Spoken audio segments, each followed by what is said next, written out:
वाह, क्या आईपीओ है। प्राइमरी मार्केट में सर वैसे तो आज कुछ एक्शन है नहीं, ना कोई आईपीओ खुला हुआ है ना ही कोई लिस्टिंग है, लेकिन हाँ एक आईपीओ है जो कि खुला हुआ था जिसको लेकर उत्साह काफ़ी ज़्यादा था, वो है सुदीप फार्मा का। मैं उसके बारे में आपसे राय लेना चाहता हूँ सर कि उसमें क्या करना चाहिए। कल इसकी लिस्टिंग हो जाएगी यानी कि 28 तारीख को शुक्रवार को, और 593 रुपये का इशू प्राइस है। 895 करोड़ रुपये रेस किए हैं। ज़्यादा ओएफएस का पार्ट था 800 करोड़ रुपये का, 95 करोड़ रुपये ही कंपनी के पास आए हैं, लेकिन उत्साह बहुत ज़्यादा था इस आईपीओ को लेकर ग्रे मार्केट में। 100 रुपये से ज़्यादा पर ये शुरुआत हुई थी। फाइनली अभी जो नंबर दिख रहा है वो 97 रुपये का, यानी कि 593 वाला ये 690 रुपये पर लिस्ट होने की तैयारी में है। हो भी क्यों ना, क्योंकि उत्साह बहुत था, लोगों में जोश बहुत था, रिस्पांस बहुत शानदार मिला। ये आईपीओ कुल 94 टाइम्स के आसपास सब्सक्राइब हुआ है। और स्पेशली QIBs सर, ये वो निवेशक होते हैं, समझदार होते हैं, लंबे समय के लिए आते हैं और जो बिजनेस मॉडल को बाखूबी समझते हैं और शायद लंबे समय के लिए भी पोर्टफोलियो में स्टॉक्स को होल्ड करने की चेष्टा करते हैं। जिनको बिजनेस मॉडल पसंद आता है वो ही इस कंपनी में पैसा लगाते हैं। तो 213 गुना QIB कैटेगरी में बुक बनना, ये अपने आप में दिखा रहा है सर कि इस कंपनी के बिजनेस में तो बहुत दमखम है। क्या कल लिस्टिंग पर दिखेगा सर इतना दमखम, और करना क्या चाहिए अगर पॉजिटिव लिस्टिंग हो जाती है तो? सर देखिए, अगर पॉजिटिव लिस्टिंग हो रही है तो 3 से 5 दिन में निकलिए, आईपीओ बेस बनने का वेट कीजिए। उसके बाद जब आईपीओ बेस का ब्रेकआउट आए तब वापस से अपने पोर्टफोलियो में लाइए। मैं इस कंपनी पे बहुत बुलिश हूँ, मैं एंथम पे भी बहुत बुलिश था। कंपनी बहुत अच्छी है, लेकिन प्राइस में अभी भी वो गिरता जा रहा है, आईपीओ लो भी तोड़ दिया है। तो व्यू होना अपनी जगह है, ट्रेड और पोर्टफोलियो में होना अपनी जगह। कंपनी बहुत अच्छी है, मार्केट अभी उसको नहीं फेयर वैल्यू मान रहा है तो और नीचे मानेगा। तो जब आईपीओ बेस बन जाता है तब हमको क्लियर होती है कि फेयर वैल्यू क्या है। तो लेट मार्केट डिसाइड कि फेयर वैल्यू क्या है, उसके बाद लॉन्ग टर्म पोर्टफोलियो में ले आइएगा।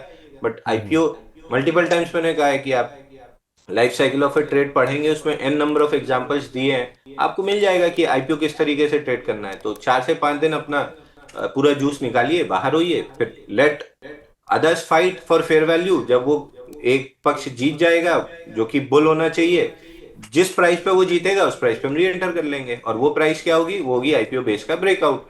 आईपीओ बेस कब बनेगा, कितने पे बनेगा, क्या पिवट आएगा, ये तो सब भविष्य में है जो अभी हमको जानकारी नहीं है।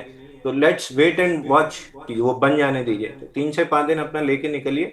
बाकी मेरे को ये कंपनी बहुत पसंद है। जब फेयर वैल्यू पे आईपीओ बेस बनेगा मैं अपने लॉन्ग टर्म पोर्टफोलियो में जरूर इसको जोड़ूंगा। एक एंथम बायो साइंसेस है, एक सुदीप फार्मा है, सेनोरेस तो खैर बहुत चल गया है। सेनोरेस में मल्टीपल पीएमएस और फंड होल्डिंग है, तो सेनोरेस भी मेरे को बहुत पसंद है। तो ये स्टॉक्स मेरी लिस्ट में जरूर रहेंगे।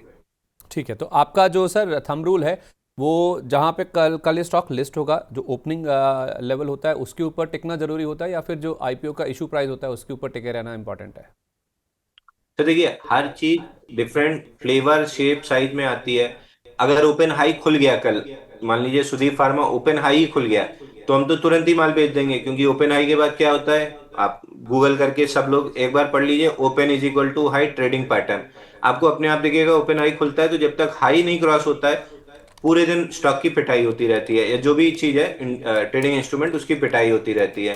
अगर एक आध घंटे बाद वो ओपन हाई क्रॉस हो गया, जैसे आज निफ्टी में हो गया, तो फिर जो ओपन हाई देख के शॉर्ट्स किए हैं वो शॉर्ट ट्रैप हो गए। अब आपको उल्टा प्ले करना है। तो अगर आपने ओपन हाई देख के शॉर्ट कर भी लिया है तो जब वो नेगेट हो रहा है तो पोजीशन को पलटना भी सीखिए। उसको जिद मत पालिए कि मैंने बेचा है तो मैं बेचे बैठा ही रहूंगा कि नीचे तो आएगा ही आएगा। नहीं, मार्केट पलट गया, वो माहौल पलट गया, आपकी चीजें बदल गई, आप ट्रैप हो गए। तो ट्रैप में दो ही चीज कर सकते हैं, लॉस बुक करके बाहर होइए या सौदा पलट के उल्टी साइड में प्रॉफिट बना लीजिए, जो कि फ्यूचर एंड ऑप्शन में बहुत कॉमन होता है ट्रैप बनाना। तो कल कैसे खुलता है उस पर ज्यादा डिपेंड करेगा। ओपन हाई नहीं खुला, खुल के बाइंग आई तो डे लो का स्टॉप लॉस ले लेंगे।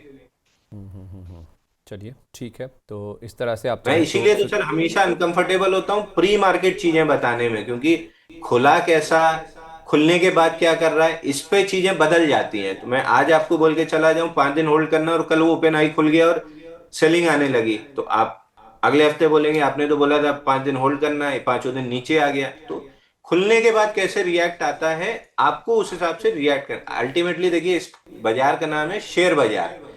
तो वो दिल्ली वाला ही वीडियो है आपका, जू वाला, कि बाकी लोग बाहर खड़े होके शेर पे ऐसे पत्थर मार रहे थे तो बड़ा एंजॉय कर रहे थे, एक आदमी उसके बाड़े में गिर गया था, मतलब रिस्क मैनेजमेंट और स्टॉप लॉस उसने नहीं लगाया तो वो गिर गया। अब जो करना है शेयर को करना है, अब उसको थोड़ी कुछ करना है।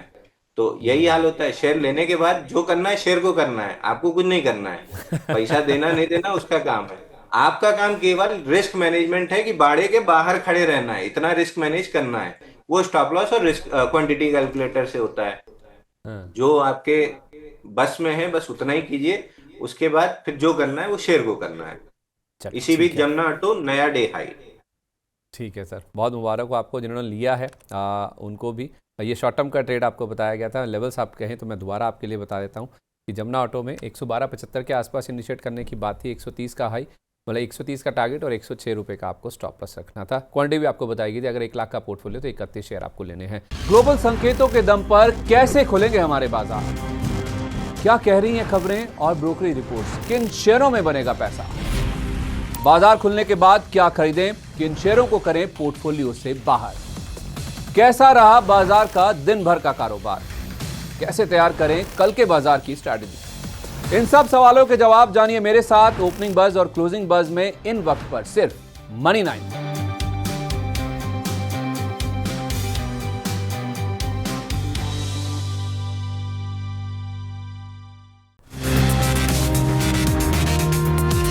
वाह क्या आईपीओ है।